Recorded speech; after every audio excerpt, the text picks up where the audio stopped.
sa kabila ng 7 buwan na pakikibaka, pakikipaglaban, hindi tayo bumigay o sumuko dahil nasa tama tayong landas, makatwiran, at dapat natin makamit kung ano yung ating pinaglalaban.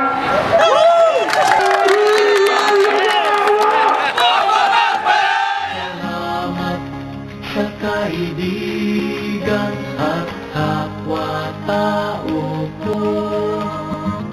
Salamat. Ano kami sa laban dahil sa aming pagkakaisa, pagkakapit bisig, sama-samang pagkilos.